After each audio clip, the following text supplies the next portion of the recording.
I never thought I'd be the guy posting something like this, but here I am. My name's Mike, and I've been married to Lisa for about 7 years now. We seemed like a pretty solid couple, at least I thought so. We had our ups and downs, sure, but I always believed in us. She was a little bitchy sometimes, but I figured that was just her personality. She's always been kinda manipulative, quick to argue, and she loves throwing tantrums when she doesn't get her way. Still, I loved her and we seemed happy enough, or so I thought. Lately there been little signs I brushed off. She was more secretive with her phone, always texting someone, laughing at her screen late at night. She started canceling plans last minute, claiming she was busy with work stuff or stress. She also got weirdly defensive if I asked who she was talking to. Honestly, I didn't want to think the worst. I just told myself she was stressed or maybe having an affair with her boss or whatever. But deep down, I felt uneasy. Something was off and I couldn't shake the feeling that I was missing something. The real thing. That pushed me over the edge happened a couple of weeks ago. I was out of town on a business trip, which was normal. She'd gone to her sister's house, or so she said. I came back early because I missed her and wanted to surprise her. When I got home, I noticed her phone sitting on the kitchen counter unlocked. Usually she kept it locked or at least password protected. I was just curious, so I grabbed it and saw she left a few messages open, an ongoing conversation with someone named Jess. I didn't recognize the number, but the texts were intimate, flirty, suggestive, talking about meeting up, wanting to be alone. My stomach dropped. I felt like I'd been punched in the gut. But what really threw me was that I found hotel receipts tucked in her purse, hidden behind a bunch of receipts from grocery stores and retail shops. They were all from the same hotel downtown, a place I knew she'd never mentioned staying at. The dates matched up with the texts. I couldn't believe it. I quietly took pictures of the receipts and texts, feeling furious, betrayed, sick. I didn't want to confront her right away. I needed a plan. I stayed up all night trying to process what I'd found. I kept thinking, how long has this been going on? Who is Jess? And more than anything, I kept asking myself how I missed all the signs. How could I have been so blind? Next, I decided I had to talk to her. But I wanted to do it carefully to catch her in a lie, or better yet, get her to admit it. I spent the next day pretending to be normal, asking her simple questions, watching her reactions. She was bitchy as ever, throwing little jabs, dismissing my concerns with everything from "you're paranoid" to "you're just jealous" or "you're overthinking." But I wasn't buying her bullshit. I could see the flicker of guilt behind her eyes sometimes. I knew she knew I knew. That's when I realized I needed to confront her face to face and get the truth out of her. But I also knew this was only the beginning. Whatever this was, it was about to blow up my whole world. So I wait until she gets home that evening. I'm sitting on the couch, heart pounding, the phone with the photos and texts in my pocket. She walks in, throwing her usual bitchy little smirk, acting like she's queen of the universe. I keep my cool at first, just greeting her like normal, but inside I'm boiling. I can't take it anymore. I tell her I found something and I need her to be honest with me. Of course, she instantly flips into denial, starts with the "you're crazy," "you're imagining things," and all that typical bullshit. I pulled out the receipts, showed her the hotel stay, the texts, the entire thing. Her reaction. She started lying faster than I could blink. "That's not what it looks like," she said, her voice dripping with contempt. "It's just a business trip or maybe some friends I was hanging out with. You're overthinking, Mike. You're paranoid, and honestly, I don't have time for this bullshit." She tried to dismiss everything, acting like I was the one losing my mind, but I could see the guilt in her eyes. She was terrible at lying, or maybe just too damn arrogant to care. I didn't lose my temper right then, but I was close. I told her I didn't believe her and that I knew she'd been lying for a while. I asked her how long she'd been cheating, and she just shrugged, giving me that snide look. "Maybe I needed some excitement," she said with a little smirk. "You've been doing your thing too, so don't act like you're innocent either." That really hit me hard because honestly I had been stressed, but I never cheated. I was loyal. Meanwhile, she was out with some other guy, lying about it, sneering at me when I confronted her. She kept trying to turn it around, saying I was overreacting, accusing me of snooping, calling me controlling. She said she was just bored, that she needed some fun, some attention. She insisted she loved me, but said she was just confused or stressed, and that it was nothing serious. I could hear the venom in her voice, the way she dismissed my feelings like they didn't matter.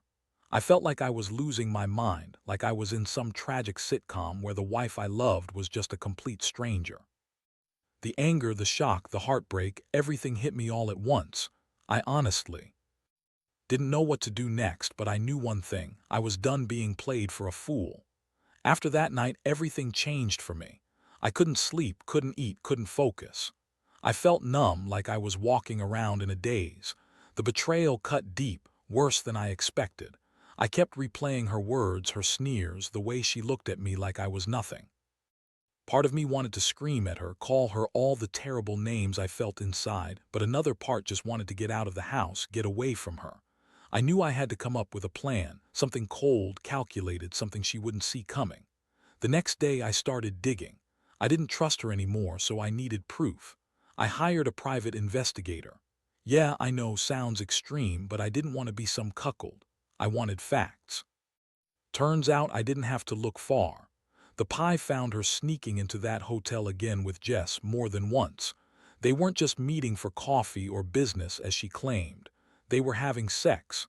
I got the confirmation I needed. She'd been lying through her teeth this whole time, and I was just too blind to see it. That was a turning point. I had all the ammunition I needed, but I also knew I couldn't just blow everything up right away. I needed to think carefully about my next move.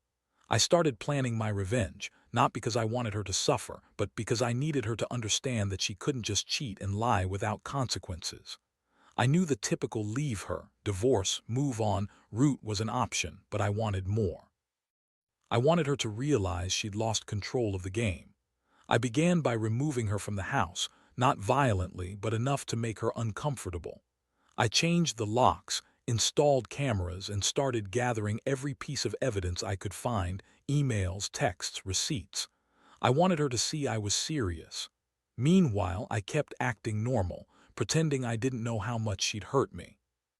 Inside, I was burning with anger, heartbreak, and a sick sense of satisfaction that I was finally in control. One thing I'm still trying to process is how she lied so effortlessly. She's always been good at spinning stories, manipulating people, making herself look innocent. During the confrontation, she bawled, begged, and tried to turn the tables, said she was sorry, that she didn't mean for it to happen, that she was just so stressed and needed some excitement. All classic excuses, but I could see right through them. Her words didn't matter anymore. The only thing that mattered was that she cheated, lied, and I had the proof. Now, I just had to decide what I wanted to do next. Over the next few days, I kept my cool, but inside I was simmering. I knew I couldn't keep pretending everything was fine. I had the evidence, I had her on the ropes, and I was ready to make her face the consequences. I hadn't told anyone yet, wanted to handle it all myself. My mind was racing with plans. I thought about confronting her again, but honestly, I didn't see the point. She'd already lied enough times. I wanted her to feel the full weight of what she'd done. One afternoon, I called her into the living room. She looked surprised, maybe even a little scared, which felt good, at least a little. I told her I knew everything about the hotel stays, the texts, the lies. I told her I was done pretending, that she'd crossed a line she couldn't come back from. Her face twisted into that typical bitchy sneer, but I saw the flicker of panic in her eyes. She tried to deny it again, but I just pulled out my phone and showed her the photos and receipts. Her face went pale. That was the moment she realized I wasn't bluffing. She started crying, swearing it was a mistake, saying she didn't mean for it to go this far. She begged me to forgive her, said she loved me, that she was just lonely, that she was stupid for messing everything up, all the typical bullshit. I felt a mixture of disgust and anger. How could she sit there and lie knowing I had all the proof? I told her she was a liar and that I was done. I wasn't going to let her manipulate me anymore. She needed to understand she had lost her grip on me, that her actions had consequences. So I dropped the bomb. I told her I was filing for divorce. Said I couldn't trust her anymore, that I wouldn't be her fool. She looked like she was about to explode, throwing tantrums, screaming, calling me every name in the book, but I stayed calm. I told her if she wanted to try and save what was left of our marriage, she'd have to start by being honest. No more lies, no more sneaking around. She scoffed, called me an exaggerator, said I was overreacting. but I knew the truth. I'd already made up my mind she was done. That day, I felt like I'd finally taken control. I'd uncovered her affair, confronted her, and made a clear decision. I knew it wasn't going to be easy. Nothing ever is after betrayal like this. But I felt a strange sense of relief, like I'd finally woken up from a nightmare. I'd been played, yes, but I was still standing. And I was going to make sure she paid for what she did, even if it meant destroying her in the process. Because honestly, after all her lies and bullshit, I didn't want anything to do with her anymore. The days that followed were a whirlwind. I moved out of the house, not in some dramatic, vengeful way, but just enough to make her uncomfortable. I wanted her to see that I wasn't going to be the fool anymore. I'd set up a temporary place, and every day I felt a strange mix of liberation and emptiness. The house, once full of her bitchy smirks and manipulative comments, felt cold and hollow now. I knew I had made the right choice, but damn, it still hurt, like losing a part of myself. The thing about betrayal is that it hits you in layers.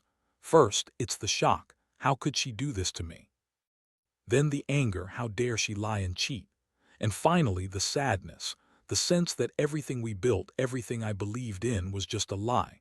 I kept going over everything in my head, trying to understand how I missed all the signs. How long had she been sneaking around? Was I blind? Did I ever truly know her? The questions kept piling up, but I knew I had to move on, at least for now. I started to focus on myself. I believe in staying busy, so I threw myself into work, hitting the gym hard and reconnecting with friends I'd neglected. I didn't tell many people what had happened, just a few close friends who I trusted. Their reactions ranged from sympathy to anger at her, but all agreed she was a manipulative bitch who got what she deserved. That helped me feel a little better, knowing I wasn't crazy and I wasn't alone in this.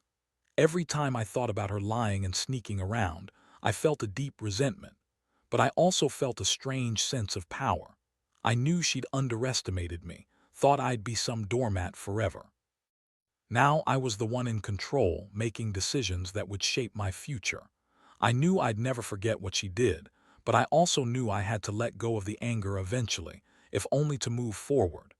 In the end, I realized that some betrayals cut so deep you have to rebuild piece by piece. It's a brutal lesson, but one I needed. If there's anything I learned, it's that you can't trust everyone, even those closest to you. And sometimes, the only way to reclaim yourself is to cut out the poison, no matter how much it hurts. I don't regret what I did. I only regret not seeing her for what she really was sooner. Now I'm just trying to focus on myself and trust my instincts moving forward. Looking back, I realize this whole nightmare has changed me. Whether for better or worse, I'm still figuring that out. The betrayal was brutal, no doubt about it. But what's worse is how it made me question everything I thought I knew about trust, love, and loyalty. I used to believe in the idea that marriage was sacred, that you could count on someone to be honest and faithful. Turns out, that's not always true.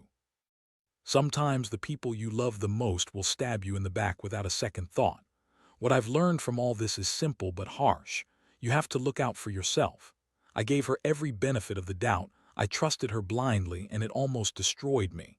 Now I see things differently. I'm more cautious, more guarded. I don't believe everything she or anyone else says just at face value. And I definitely don't ignore the signs anymore. Because honestly, those little red flags, like secretive phone calls, last-minute plans, or dismissive behavior, are usually there for a reason. The aftermath of betrayal is a lonely place. There's that deep, hollow feeling, the what could have been, and the relentless questions about how to rebuild your life. I don't have all the answers, but I know I'm stronger than I thought. I'm not sure if I'll ever fully trust again, but I will learn to be more careful, more aware. And I'll never forget that the worst betrayals often come from the people you thought loved you the most. If I could give anyone advice, it'd be this: listen to your gut. If something feels off, it probably is. Don't ignore the signs, no matter how much you want to believe in fairy tales. Because at the end of the day, nobody's worth sacrificing your peace of mind or your self-respect. Trust is fragile. Once broken, it's almost impossible to repair. And it's better to see the truth early than to keep pretending everything's okay. I've lost a lot, but I've gained clarity. And that's worth more than any false hope.